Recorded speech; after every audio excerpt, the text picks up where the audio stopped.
ছবি, তার ডেফিনেশন বোধহয় এইটা। জায়গাটার নাম তোদে বা তোডে কিংবা টোডে, যেটা ইচ্ছে বলতে পারেন। ভুটান ভারত সীমান্তের শেষ গ্রাম। হ্যাঁ, এই জায়গা পেরোলেই ভুটান। তিনটে নদী এই জায়গায় বিরাজমান।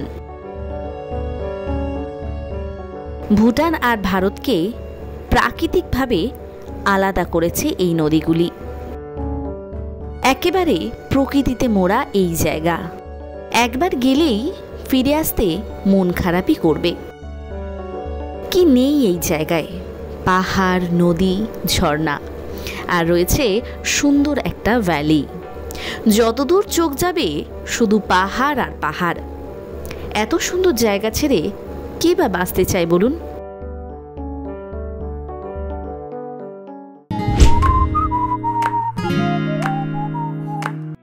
আগের দুটো ভিডিওতে আপনারা জেনেই গিয়েছেন ডুয়ার্সে 2 রাত্রি 3 দিনের একটা ছোট্ট ট্যুর করলাম।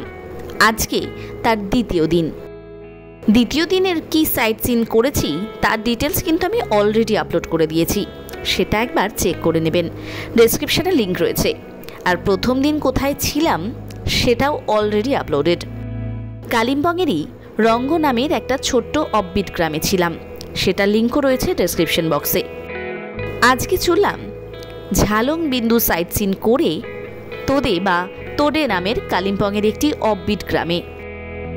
এই জায়গাটাকে কিন্তু রঙ্গুর থেকেও বেশি ভালো লেগেছে, আর তার কারণ আপনারা নিজেরাই বুঝতে পারবেন। কালিম্পং জেলায় অবস্থিত ভারতের এবং ভুটান সীমান্তের লাগোয়া শেষ গ্রাম তোদে। এই জায়গায় রয়েছে তিনটে নদী, পাহাড়, ঝর্ণা, আর রয়েছে বড় এলাচের বাগান। এই এলাচ চাষই এখানকার মূল জীবিকা। খুব বেশি হলে তোদে তাংতায় মেরে কেটে জনসংখ্যা 5 থেকে 6 হাজার। সারা পৃথিবী বিখ্যাত দামি কালো এলাচ নাকি এখানেই চাষ হয়। এছাড়াও এই পাহাড় আর নেওড়া জঙ্গলে প্রচুর উদ্ভিদ এবং তাদের ফলমূল, শিকড় বাকড় সবকিছুরই রয়েছে ভেষজ গুণ। তবে এই জায়গায় যাওয়ার রাস্তা কিন্তু সত্যি ভীষণ খারাপ। রঙ্গতে যতটা খারাপ দেখিয়েছিলাম এটা যেন তার দ্বিগুণ। তবে রাস্তা খারাপ হলেও এখানে রাস্তা দিয়ে যাওয়ার সময় পারিপার্শ্বিক যে সৌন্দর্য আপনি দেখবেন তা আপনাকে মুগ্ধ করে দেবে। অবশেষে 2:30-3টে নাগাদ আমরা এসে পৌঁছালাম তোদে বাজার। এখান থেকে যেতে হবে আরও 3.5 থেকে 4 কিলোমিটার। আর সেই রাস্তাটা ভয়াবহ খারাপ, মানে শুধু এলো পাথারই নুড়ি পাথর পড়ে রয়েছে। দেখলে বোঝা যাচ্ছে যে পিচের রাস্তা এককালে হয়েছিল, কিন্তু তার নাম মাত্র নেই। এই রাস্তা খারাপ থাকার কারণেই আমি ভিডিও করতেই পারিনি, কারণ রাস্তাটা বড্ডই উতরাই ছিল, খুব গড়ান, আর এর মধ্যে দিয়েই চলছে নিত্য জীবনযাত্রা। শক্ত হাতে গাড়ি না চালালে কিন্তু পড়ে যাওয়ার প্রবল সম্ভাবনা। অবশেষে আমরা এসে পৌঁছালাম এই চুমাং রিভার নেস্টের পার্কিং এরিয়ায়। আর এখান থেকেও হেঁটে যেতে হবে প্রায় 200 থেকে 300 মিটার। আর আমাদের জন্য হাসি মুখে অপেক্ষা করছিলেন উইলিয়াম জি। পার্কিংয়ে গাড়ি রেখে আমরা হোমস্টের দিকে এগিয়ে চললাম। ভালোভাবে সিঁড়ি করে দেওয়া রয়েছে। উইলিয়াম জি আমাদেরকে নিয়ে এগিয়ে চললেন। দূর থেকেই হোমস্টেটা দেখে আর পাহাড়ি ঝর্ণার আওয়াজ শুনে মনটা ভালো হয়ে গেল। কাছে যেতেই মনে হলো এত সুন্দর জায়গা আমি ভাবতেই পারছি না। তবে চমক তো আরও রয়েছে।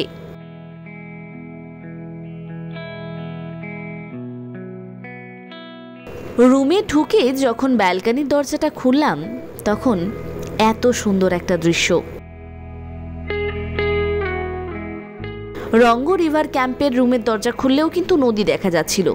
তবে এই জায়গা যেন ভীষণই সুন্দর লাগছিল আমার।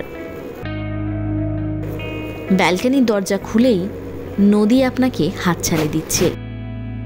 দাঁড়ান, আগে রুমটা ঘুরে দেখাই।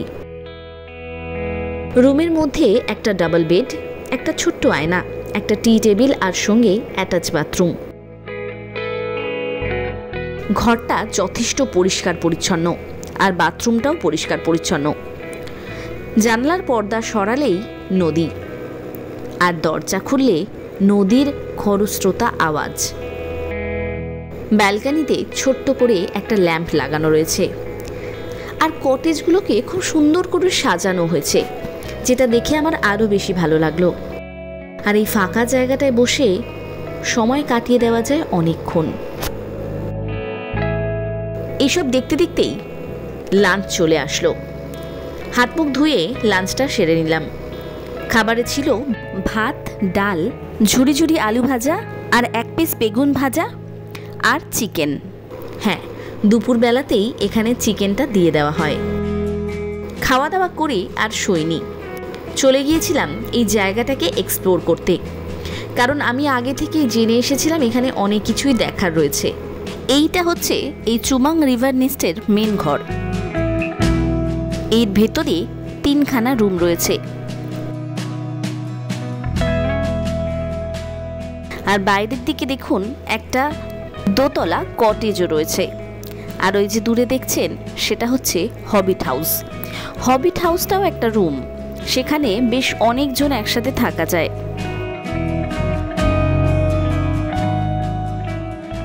এই হবিট হাউসে নাকি সকালবেলা পাখিরা এসে আপনার ঘুম ভাঙায়, মানে ওই যে ছোট ছোট গোলগুলো দেখছেন সেখানে পাখিতে এসে ঠোকর দেয়। আর রয়েছে টেন্টের ব্যবস্থাও, তাই অনেকজন মিলে আসলেও এখানে কোনো সমস্যা হবে না।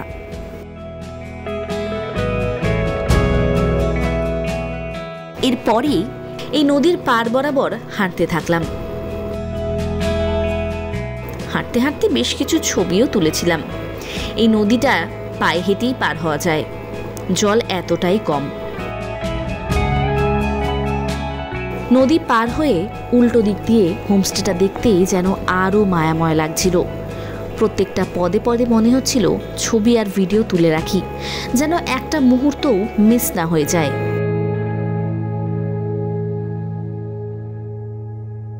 আর এই পাশ থেকে সত্যি মনে হচ্ছে যেন অজানা অচেনা একটা জায়গায় ক্যাম্পিংয়ে এসেছি। নদীর ধার বরাবর হেঁটে চললাম অনেকক্ষণ, ভীষণ ভালো লাগছিল। মানে আমি এই যে যতবার বলছি যে ভালো লাগছিল, সেটা এই ভালো লাগাটা ভাষায় প্রকাশ করা জাস্ট অসম্ভব। নদীর ধার বরাবর হেঁটে গিয়ে পেলাম একটা ছোট্ট বাঁশের সাঁকো, সেটা দিয়েই এগিয়ে চললাম। সামনেই রয়েছে এই হোমস্টেরই একটি ক্যাম্প সাইট। লোকজন বেশি হলে বা শীতকালে এই জায়গায় ক্যাম্পিংয়ের ব্যবস্থা করা হয়। বিশ্বাস করুন, এই জায়গাটা না আসলে এই চুমাং রিভার সাইডের অর্ধেক জিনিস অদেখাই রয়ে যেত। এখানে আসার আগে যখন আমি এই জায়গাটা সম্পর্কে দেখছিলাম ভিডিও বা ছবি, আমার মনে হয়েছিল জায়গাটা খুব একটা খাস নয়, মোটের ওপর ভালো। কিন্তু বিশ্বাস করুন, চোখের সামনে যখন আমি এই জায়গাটা দেখছি, নিজের চোখে বিশ্বাস করতে পারছি না যে এত সুন্দর একটা জায়গা।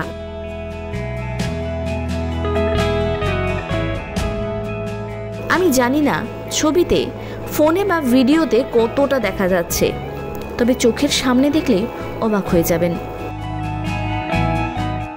যতদূর চোখ যাচ্ছে শুধু পাহাড়ের পর পাহাড়,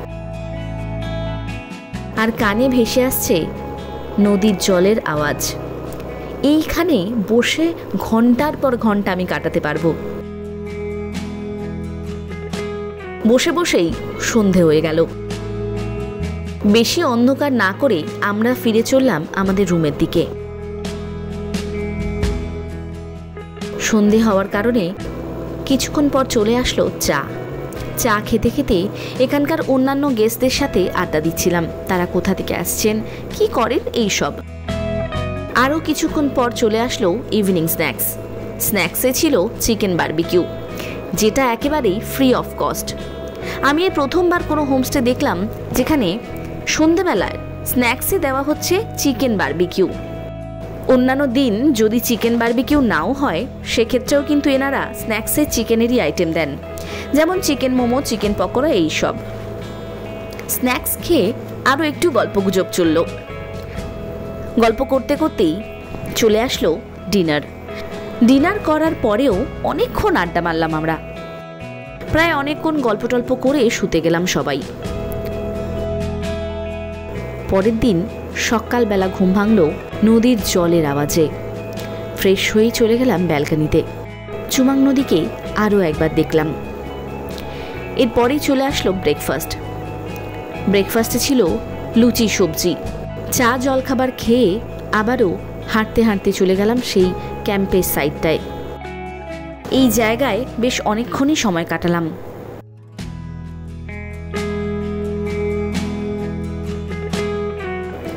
কিছুক্ষণ সময় কাটিয়ে চলে আসলাম রুমের দিকে। আজকে আমাদের চেক আউট করার দিন, তাই ভাবলাম ঠান্ডা চুমাং নদীতে যদি একটু স্নান করি ভালোই লাগবে।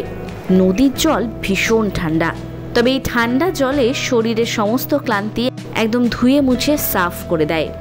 ব্যাস, স্নান টান করে ফ্রেশ হয়ে রেডি হয়ে চেক আউট করে নিলাম। পার্কিং থেকে স্কুটিটা নিলাম। পার্কিংয়ের চার্জ পড়ল 50 টাকা। বড় গাড়ির চার্জ হচ্ছে 100 টাকা।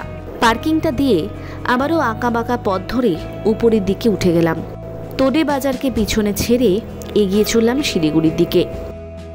এবারে জানাই বুকিংটা কিভাবে করবেন।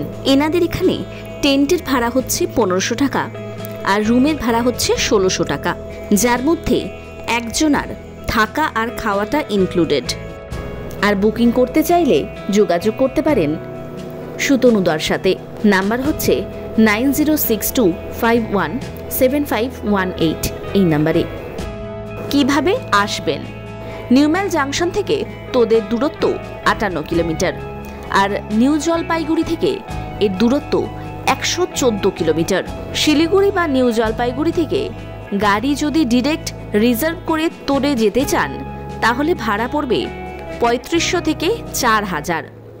আর যদি মালবাজার থেকে তোদে পর্যন্ত গাড়ি রিজার্ভ করেন তাহলে ভাড়া পড়বে 2 থেকে 2500 টাকা।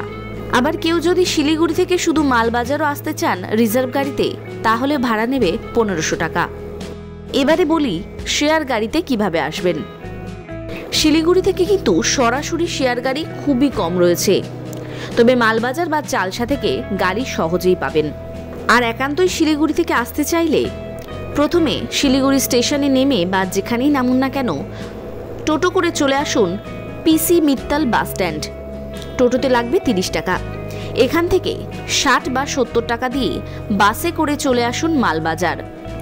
তারপর মালবাজার থেকে 10 টাকা বাসে ভাড়া দিয়ে চলে আসুন চালসা। এরপর চালসা থেকে তোদে বাজার আসার জন্য শেয়ার গাড়ি পাবেন মাথাপিছু 150 টাকা। তবে একটা কথা খেয়াল রাখবেন, শিলিগুড়ি বা নিউ জলপাইগুড়ির তুলনায় নিউম্যাল জাংশন হয়ে যদি আপনারা আসেন সেক্ষেত্রে তোদে যাওয়ার জন্য সবথেকে সুবিধাজনক হবে। নিউম্যাল জাংশন থেকে 20 টাকা ভাড়া দিয়ে চলে আসুন মালবাজার। সেখান থেকে আবারও 10 কিংবা 20 টাকা ভাড়া দিয়ে আসুন চালসা।